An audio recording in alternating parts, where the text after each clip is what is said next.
The New York Knicks are officially 4-0 since their blockbuster trade for OG Anunoby. That stretch has included wins against two of the NBA's best, the Minnesota Timberwolves and the Philadelphia 76ers. And if that wasn't enough to tell you this trade has been an early success, check out this series of tweets from Knicks writer Tommy Beer. Since the Anunoby trade, in the 138 minutes OG has been on the floor, the Knicks have a defensive rating of 95.1 and a net rating of 29.6. In the 102 minutes OG has been on the bench, the Knicks have a defensive rating of 127.4 and a net rating of minus 11.8. Additionally, OG is a plus 85 in his first 4 games as a Knick. The plus-minus stat measures a player's impact on the game by calculating the change in the score while the player is on the court.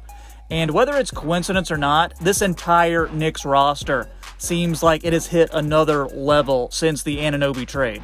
NBA leaders, I'm talking about the whole league, in plus-minus so far this year include OG at number 2, but Isaiah Hartenstein, Jalen Brunson, Josh Hart, and Julius Randle are in the top 7 too.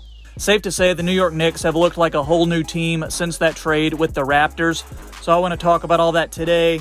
Real quick though, my name is Troy and welcome to the Half Court Report. Show some love by dropping a like on this video and subscribe for some of the best NBA content you are going to find on YouTube. Anunoby's arrival in New York has symbolized what I would say a shift in team approach, one that is much more on brand for Coach Tom Thibodeau and his teams. A defensive-first, physical mindset that beats teams into submission. Even though OG is only averaging 12 points per game so far while in New York, his defensive impact cannot be overlooked. Before acquiring Anunoby, the Knicks were allowing an average of about 114 points per game. That's right around league average, but since acquiring OG, the Knicks are the second best defensive team in the league and holding their opponents to under 101 points per game. Thibodeau praised Anunoby's early impact following the Knicks' 36-point drubbing of the Sixers. He said, "Your hustle can make up for a lot," and that's really what OG is doing. Each day, he'll get better and better, and guys are starting to figure him out as well. So that takes a little bit of time.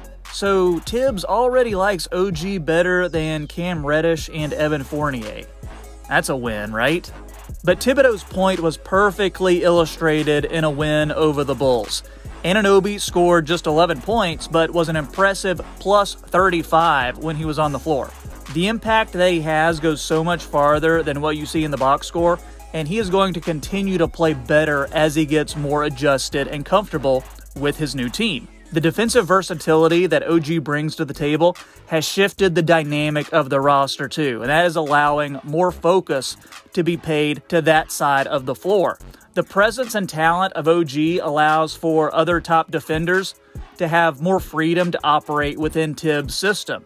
And considering Anunoby doesn't demand the volume that recently traded Immanuel Quickley and RJ Barrett did, the duo of Julius Randle and Jalen Brunson have elevated their play to a new level. The gruesome twosome of Randle and Brunson have been playing like co-MVPs. Randle is averaging over 30 points per game.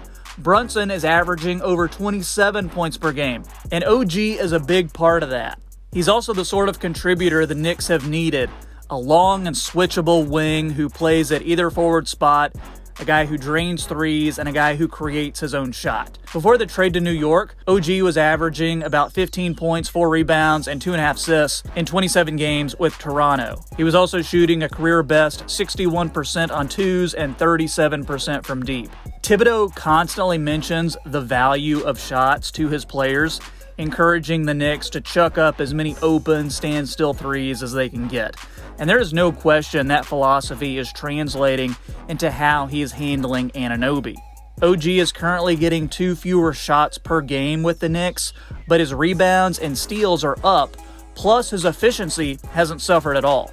Anunoby fits the style of play that Tibbs wants from his team. He's tall, has great length, can switch multiple positions, and is committed to playing a physical brand of basketball. Anunoby is also effective on the offensive end, especially as a secondary scoring option.